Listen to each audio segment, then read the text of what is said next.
Vice Mayor Dodot Jaworski, kay Councilor Queen Cruz representing Mayor Vico Soto, sa lahat po ng opisyales ng barangay dito sa Pasig, sa aking mga kasamahan sa MMDA kasama sa pamumuno ni Yusek Frisco San Juan, magandang hapon po sa ating lahat. Baka hindi niyo po naalaman, ako po ay for quite some time ay taga Pasig. Almost 17 years po akong nanirahan sa Doña Juana Subdivision dito po sa Rosario, Pasig, until lumipat po ako kasi lapit-lapit po doon sa eskwelahan ng anak ko sa Ateneo. Pero 16 na taon po akong tumira dyan nung ako'y bagong kasal. At ganoon din po yung aking pong father. Ang lahi po ay mga Santos dito sa Pampang. Marami po sila Dr. Santos. Pamangkin po or pinsan ng daddy ko, pinsan buo po ng daddy ko. So malapit sa puso ko po ang taga-Pasig. Anyway, ito pong park na ito ay simula lamang ng partnership ng MMDA at ng Pasig City. Mahigit 30 na pong parks all over Metro Manila ang ating naipatayo. At tuloy-tuloy po tayong papatayo ng mga ganitong parke. Basta po meron kayong ituro sa amin na lupa na pwede nating i-develop. Yan po ay ating pong gagawing park dahil ito po ay kailangan ng ating mga kababayan, hindi lamang po para sa physical health pati sa mental health, dahil nauubos na po ang spasyo natin, lalo yung mga ring na ganito na may masisilungan, may mga puno. In fact, sa kahilingan po ni Congressman Roman Romulo, meron na po tayong kasunod kaagad na proyekto na gagawin po sa May Manggahan sa floodway. Na-i-present na po namin sa kanya yung planong gagawin. Ipapakita na lang po namin sa kay Mayor Vico at sa Council. At as soon as ma-aprobahan po yan, isasama ko po yan sa supplemental budget ngayong last quarter para po masimulaan kaagad ng pagbubukas ng taon at mapatapos po natin mga 3 to 6 months lang naman po napapatapos natin yan.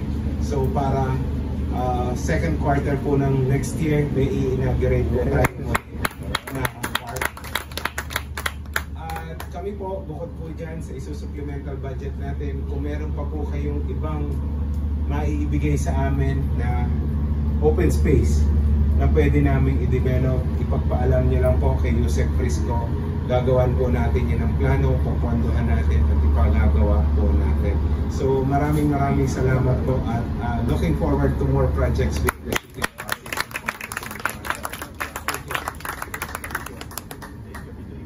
Maraming salamat po MMDA Acting Chairman Attorney Romando Dolartes.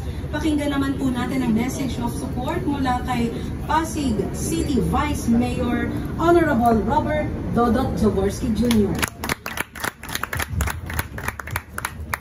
Isa pong magandang hapon po sa ating lahat. Of course, kay Congressman Roman Romulo, sa ating mga bisita mula sa MMDA, kay Yusek Frisco San Juan Jr., of course, sa Chairman Attorney Don Artes, Councilor Kim Cruz, sa ating mga barangay officials na dito ngayon, at lahat po ng mga kasama natin o mga kawani ng ating pamahalaan. Isang mapagpalang hapon sa ating lahat. Kami po ay nagpapasalamat sa leadership ng MMDA sa inyong napakagandang inisyatibo na makatulong na mapaganda ang kapaligiran ng ating mahal na lungsod ng Pasig. Tama ho yung sinabi ni Chairman earlier na kulang na po tayo sa open spaces. At yung mga natitirang open spaces, aminin po natin sa hindi, talagang kailangan po ng improvement. Dahil po dito sa atin sa lungsod ng Pasig, alam po natin na tinutulak natin ang isang direksyon under the leadership of Mayor Vico na baguhin, no? Hindi lang po ang korupsyon o alisin ang korupsyon sa loob ng lokal na pamahalaan, pero higit dyan, mapigyan ng inspirasyon ng ating mga kababayan na mapaganda ang kanilang buhay. And it starts by changing the environment. that they live in. So dito po, itong ehemplo na ginawa ninyong isang napakagandang park, kami po ay lubos na nagpapasalamat ulit sa MMDA and looking forward po sa future development ng iba't ibang mga open spaces na parang na dahil kay Congressman yung susunod sa Banggahan. So advance po, thank you, looking forward po ulit. Again, welcome to the City of Pasig and maraming po salamat. Maraming salamat po, Pasig City Vice Mayor Robert Dodot Jaworski Jr. Pakinggan naman natin ang message of support na magmumula kay Congressman Roman Romulo. Magandang hapon po sa ating lahat. Katulad ng lagi sinasabi ni Mayor Vico, huwag na tayo magpapakapormal.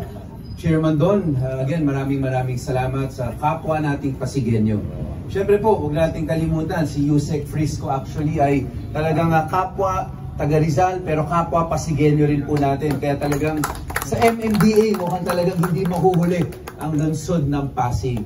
Vice Mayor Dodot, thank you very much. Your presence talagang tama po yung sinabi ninyo, kulang na tayo dito ng ating mga spaces para sa ating mga, lalo-lalo sa kabataang Pasigueño.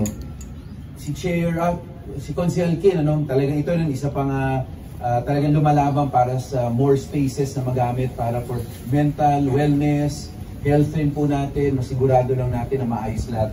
Sa MMDA family po na nandito, maraming salamat po sa inyong lahat. Alam niyo po, sa totoo, kanina nauna nga kami dumating dito, pagdating namin dito, naabutan namin si Yusek nandito, nakasama ng MMDA family. Siyempre yung ating barangay, Kalawan, nandito na rin, kanina pa po, nandun po kami. Talagang, actually, Chairman doon, talagang may enjoy po ng mga taga-Pasig itong lugar na ganito eh. Kunyari, habang naghihintay po sila, dito ka lang po, magkwentuhan lang po, medyo maganda, mahangin pa. Na-experience po natin ngayon. Kaya maganda na tuloy-tuloy po sana marami pang pocket parks ang magawa po ng ating MMDA. At sana rin po, hindi lang pocket parks. Kasi tinatanong ko nga kanina bakit ngayon lang naisip lahat itong mga pocket parks na ganito.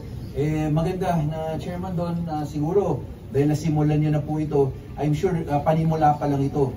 Titingnan nyo rin po kung ano pang pwede magawa ng MMDA para ma-improve po yung buhay po ng bawat taga-NCR. Kasi talagang ganda ko eh. May kita po natin, yung ginawa nyo nung pandemic, walkable rin po yun eh. Yung dito sa San Joaquin, papuntang Buting, walkable rin po yun eh. Kaya napakaganda rin po. Yung gagawin po ninyo dun sa East Bank, katabi ng province of Rizal yun eh.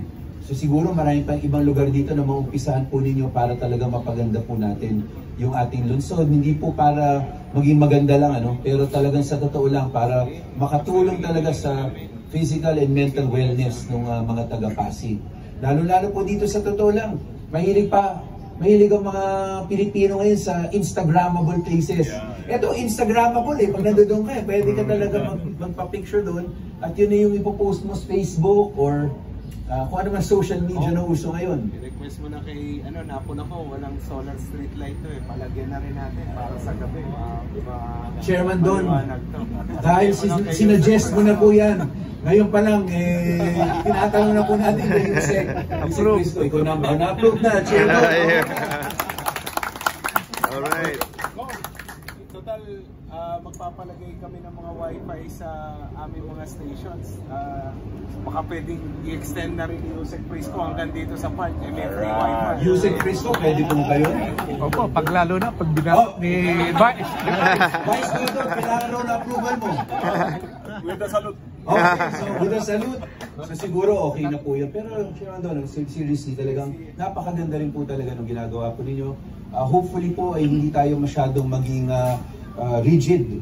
Alam nyo naman ano yung kailangan gawin. Baka mas alam nyo pa nga kaysa sa amin minsan dahil nako-compare nyo sa lahat ng mga lungsod natin. Dito naman sa lungsod ng Pasig, very open naman po talaga para sa mga, hindi lang sabi nga ni Vice, hindi lang reforms sa governance, pero inahabol rin po natin dito talagang yung pera ng taong bayan magamit ng tama.